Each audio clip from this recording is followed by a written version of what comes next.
In the heart of Bed-Stuy, Brooklyn, where safety and hope should thrive, lies a dark secret hidden within women's homeless shelters. Stories of abuse and harassment by those entrusted to protect. Women seeking refuge from the streets enter these doors, hopeful for safety. But for some, this shelter becomes another nightmare. This is their truth. Hi, my name is Leticia. Hi, my name is Anna. Hi, my name is Sanjay. I've been at Beacon for about 2 months now. Since October 10th. My first encounter coming in here, the male staff is very disrespectful. The male staff, especially, they really inappropriate. The staff here are terrible. They don't have nothing, no decorum, no coof, no nothing. The first night I got in here, he knocked on the door. He just came in. He didn't even introduce himself. I was in the shower. He was like, oh, you know the routine. Are you all still in here? Yes. Okay. This was the best time to do that? When you heard me going into the shower? This is the best time? And I'm like, what do you mean? What's the routine? He's like, you know the routine. He's like, this shit don't make no sense. Like, he was really mad. Can you acknowledge that you heard me going into the shower? You did not go in no shower, right? What? You wasn't in no shower. You just supposed to. Matter of fact, you come on board. I'm sorry. Come on board. Yeah, come on board. The staff just look for targets and to see what female is vulnerable enough to mess around with them. Hey, Miss Moore, you don't say hi? I don't say hi. Why would I say hi? Oh, I'm walking smoking a cigarette. I can't smoke in the building like the rest of them. How you feeling today, Miss Moore? I don't want to stop and talk to you. We're not. We're walking and talking. It's not about getting you out of this shelter. It's not about your health. It's not about their concern on how you're doing. I don't know you. That's what I said. Maybe we need a reset. Okay, let's do the reset later. Hi, I'm Simon. Miss Moore. Let's do the reset later. There was this one day, it was like 12 p.m. I was getting ready for work. I was in the shower. A male staff knocked on my door, said wellness check. I said I was in the bathroom 3 times, and he still violated that and walked in on me. I just try to keep my mouth closed. He saw me butt-ass naked. But my main concern is with them not addressing the issues hands-on when we bring it to them. Because I was just about to go live. Live? Yeah, I'm live now. You can go live? No, I'm good. What are you walking to? You go to the hey, you go live. What? Where? Well, There's been encounters where people done complain or ordered police reports because an incident done happened, and instead of them reporting it, they just sat there and fake reported it. Fake called the cops and left it alone. Is that something that I have to tell you? no, I'm just asking. Okay, so I said I don't want to talk to you. Am I going to the gym? I don't want to talk. You displayed a lot of real crash out behavior. I don't desire to talk. Please don't follow me any further. Thank you. They want to brush it under the rug. Like we was talking about in the meeting just now, she went from that to locker searches. We're not talking about locker searches. We're talking about male staff coming into the room with these clients. They'll just hire anybody. They need better training. Being safe and secure in this place don't matter. Through courage, survivors are breaking their silence. Their stories unveil systemic failures that allow abuse to go on unchecked. My name is Valentine. I've been at Brooklyn Beacon for about a month and a half. I recently, about 2 weeks ago, I got hit by a car, and I really wasn't worried about my well-being. I was really more concerned about the fact that I thought I was going to lose my bed. I was telling the EMTs and the police officers once they got to the scene that I was going to lose my bed, and I was afraid of that. Also because it was a code blue. It had been a code blue for I think 2 weeks at that point, and I was just terrified that I was going to come back and I wasn't going to have a place to sleep.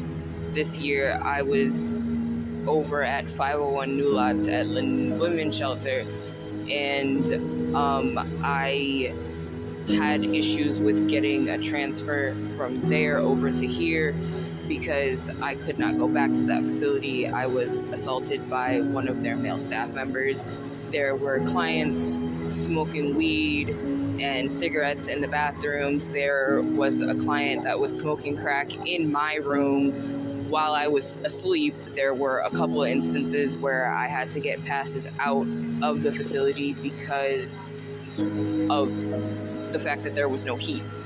or hot water in the building. So they gave people that could leave the facility passes so that they can go and, I don't know, stay in a hotel. They didn't give us money for any of that. The heat and hot water was out, and they didn't know when it was going to be fixed again. And when the heat and hot water was working, half the time my room that I was staying in was so hot that I had to keep the door open. The room was so hot that there was puddles of water on the floor. The walls were sweating. I had a roommate who had diabetes, and she had to have her medication refrigerated, so her medication was compromised. Like, it was just it was horrible. It was just a horrible experience, and that place just needs to be shut down.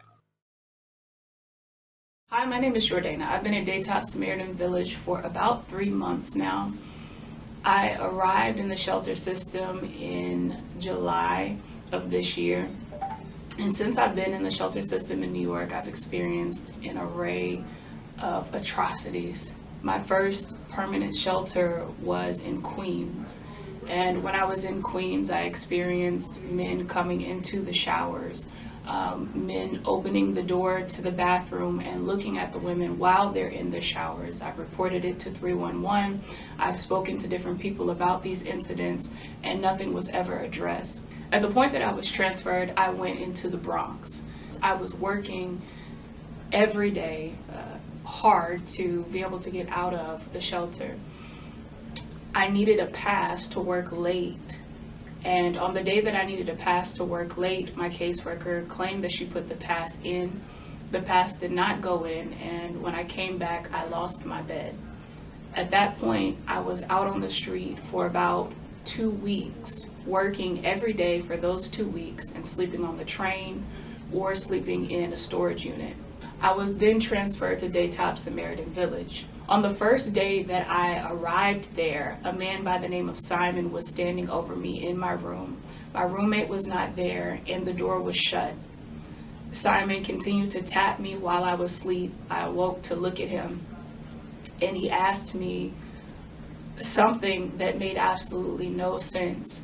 So as time went on, there was an incident in the video that played earlier where Simon followed me down the street from the shelter. He followed me as far as the elementary school that is right there on the corner of New York and Atlantic in Bed-Stuy, Brooklyn. I asked him not to follow me. He continued with his advances and did not listen. There was also an incident where 2 men came into my room to pack up my roommate. They knew that I was in the shower, but they continued to pack up the locker that was beside my bed. While they were in there, they took some of my belongings as well, but I peeked my head out of the door to see what they were doing in the room and asking them why they were still in there. And initially they refused to leave until they saw that I had a camera on them. At that point, they left out of the room. The day after that, they placed a man in my room. This man had not gone through any transitional surgeries, and it was claimed that all that men need to do to get into the women's shelter is claim that they believe that they are a woman and that no one else is able to check any medical records or any parts. And those men are admitted into those shelters, and they are placed in rooms with the women in the shelters. So this man that they put in my room, who had a question, are you trans? You are? Are you fully like transition? I was supposed to never tell, but yes, I'm fully. At one point when the staff was asking him to shower, I had also asked him to shower. He got up and he assaulted me. He reached over my back, he grabbed my right breast and twisted me around by it, then put his hands in my face. And once I walked towards the door to ask security for help, security looked at me and said, "There's nothing that we can do. What am I supposed to do? Go downstairs."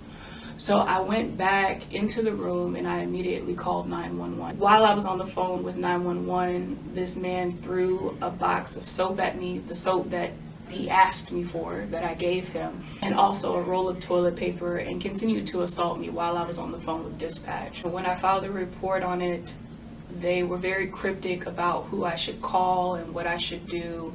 They told me to call compliance, but they sent me a piece of printer paper with a random number on it and did not explain what department I was calling or what I should expect from this department. There is the claim that Daytop Samaritan Village desires to habilitate or even rehabilitate some of the people that they feel have fallen into homelessness because of their own issues. But in reality, there's a world of trauma that these women are quickly thrown into, and we can't expect that it would yield anything more than disaster. Beyond that, there are children right next door to this facility where these men are working and are very much predatory, and these practices are allowed. And I believe that someone needs to wake up and do something about it.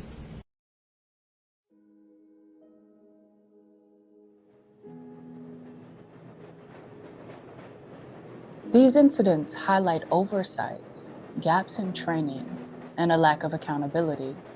Brooklyn is demanding action. Organizations and advocates are rising to dismantle this culture of silence. Help is available.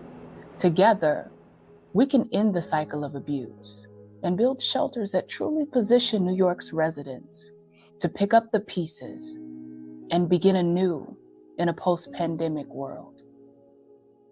The voices of survivors matter.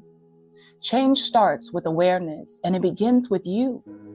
Speak up, share, advocate for accountability.